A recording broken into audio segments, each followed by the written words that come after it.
Now, when you're dealing with the Far East, you have what is known as samsara. When I say Far East, as I said, I'm speaking of Hinduism, Buddhism, Jainism, the Far East teachings.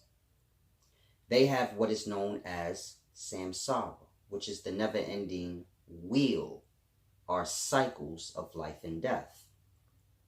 Basically being born, then dying, as we all experience, and then the rebirth of that spirit into one of the 6 realms of samsara.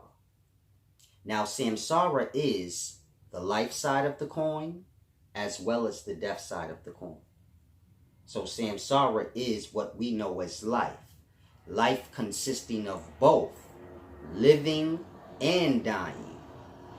The rebirth, you can look at it as the horizon.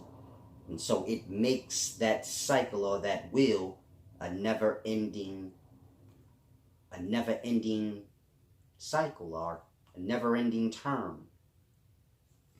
And so I want you guys to grasp, when you're dealing with samsara, you have Yama, which is Lord over this never-ending wheel or cycle of life and death.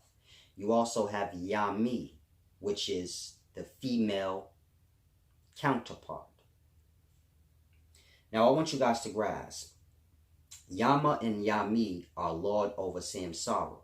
The reason you have 2 is because you have male and female bodies. Meaning I'm a male, you have females.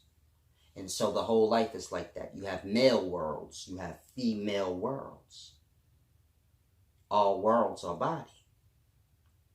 And so many people do not grasp that. When you're dealing with these Far East teachings, or many of the teachings we have in today, they're speaking of physical things. It's just a matter of us not seeing these things, or when we see these things, we do not know that it is these things being spoken of. And so it's a simple thing I want you guys to grasp. When you're dealing with samsara and the Lord over it, which is Yama, Yama has a feminine counterpart, Yami, because of that regards. All worlds are bodies, and so you have male worlds and female worlds. Now, these 6 realms of samsara are in the spine. As I said, all worlds are bodies, and so they're speaking of the world that we live in and die in. So, the 6 realms of samsara are in the spine. Now, these 6 realms are, you have the realm of the gods. This is your devas. I guess you can say this is your reward realm. All they do is enjoy the pleasures of life. You have your realm of the demigod. This is your asuras. They're kind of angry. They always fight with the gods, or the devas, and the humans. Now you have the realm of the humans. This is Manusia, I believe. And so this is like the world for your physical imbalances. You also have the realm of the animal. And this is those who move on impulse. Those who have not raised in conscious to where they put thought and consideration into their actions. But they just move on impulse. In that they afflict themselves as well as others. Whatever they're moving on. Kind of like animals. They afflict one another. It's no real thought. They move on impulse. Instinct. And so, the realm of the animal is that. Those amongst men who have not controlled their emotional state enough to where they put thought into things, but the pride kicks in, the anger kicks in, they move on instinct. No control. Now you also have the realm of hell. This is known as Naraka. And this is for those who are kind of lost in the negative things in life. Those of us who kind of live the fast life are, we're attached to things that are not so much healthy for us as well as others. you're running around and you kind of get, excitement off of shooting people and fighting, and you get it? But you get pleasures out of this. That, meaning those kind of,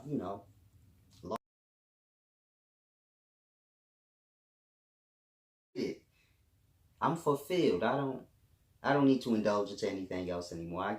I'm good. Like a kid playing, he becomes an adult. He said, I'm fulfilled with all the things I did as a kid. Roller skating, riding bikes. If I never do that again, it's no big deal. I won't die. This is how most adults are. He said, if I can't play Connect 4, I wouldn't die. Oh, yeah. Who cares? I'm fulfilled. I played that enough as a kid. That, being fulfilled, satisfied. This is the blowing out. We inhale, exhale, to release and let go, to be satisfied. People die, we be attached, to just be able to let go. Understanding. All is well. This is just a flip side of an experience. On the flip side, we are all just one being. That one being is all-knowing, whole. Whole meaning just itself. And so there's truly nothing in that. There's no movement. It's nothing. And so to experience, to move, to live, to do things, you need things to interact with. And so as I said, we are all Brahma.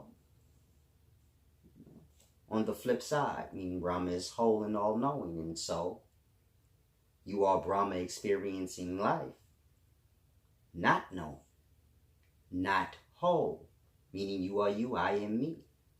We are separate, even though on the flip side, we just one. And so we live separated, now lost. But it's good for the experience, meaning man doesn't know that. And so it makes the life so much different things, chaotic. But so this is all the point. You get it? It's nothing to take personal. Man runs up, blow your brains out. It's nothing to take personal. If you understand, I just shot myself in the head. Like, I have experience now in jail. You get it? We don't look at it like that, of course, because we are the actual experience going through it at the time. Meaning we don't understand these things. So we don't understand we're all just God separated for the purpose of being separated so we can be lost, so we can interact and have life.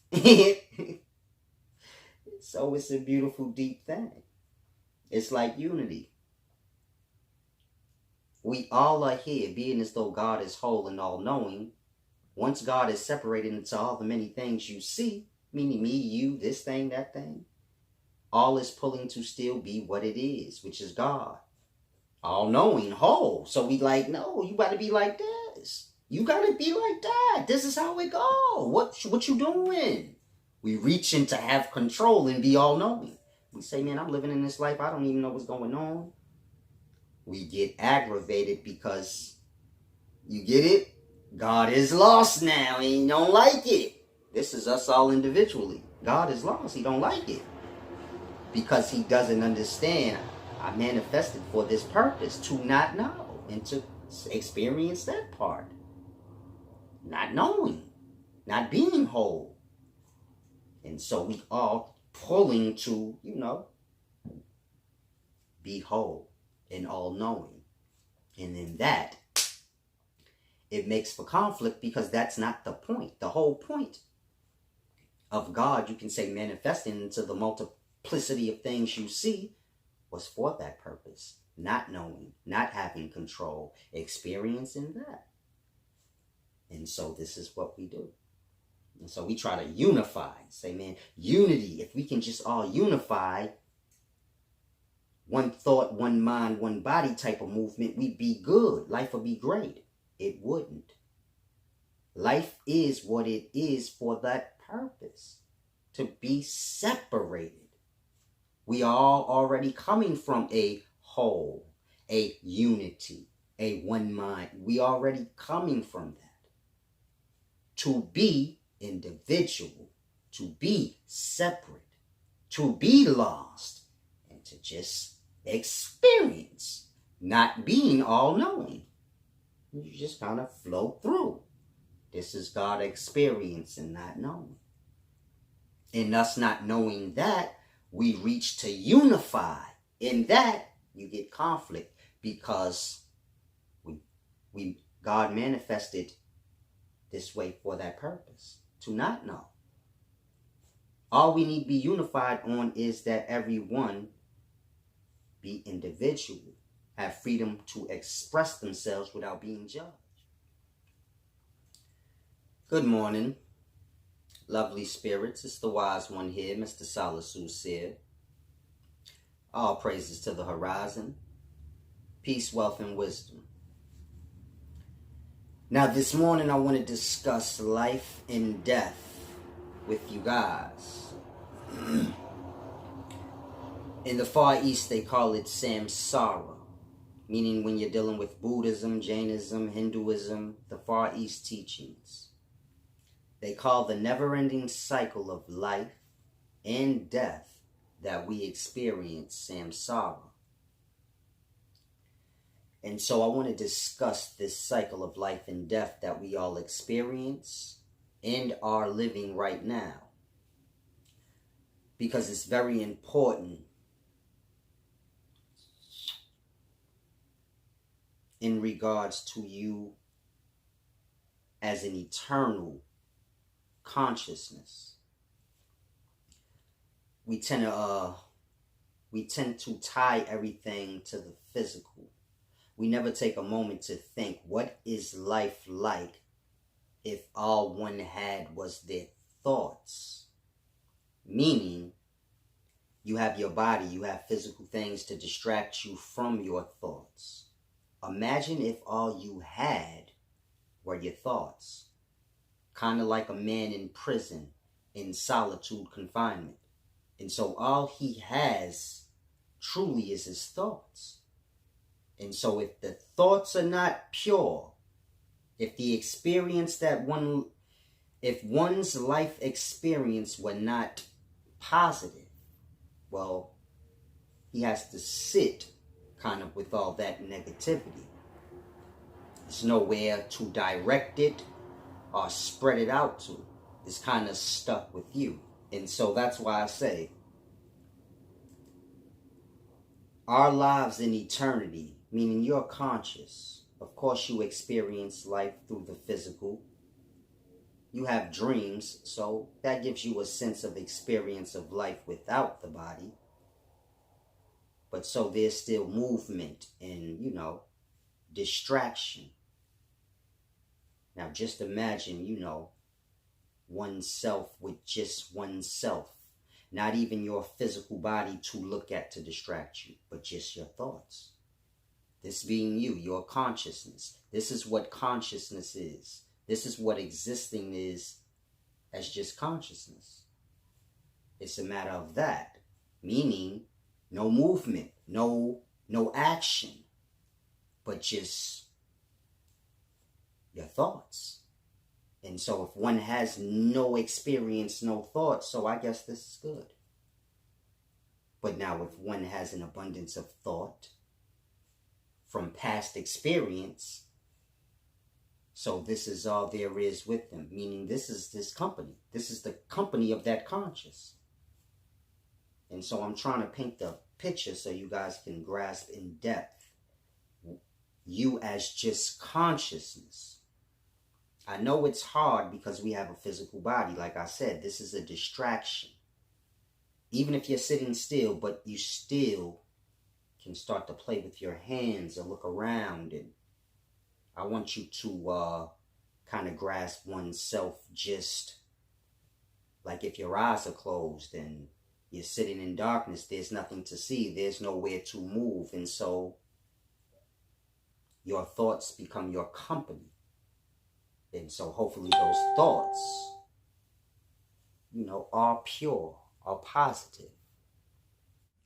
For a small fee, join Solace private channel for better content and a more in-depth understanding. Solace is a master scholar of ancient text, a self-proclaimed scientist with his own studies called the Sperm Spirit Sciences. He's an author, an inventor, and a messenger for balance. All praises to the horizon, peace, wealth, and wisdom.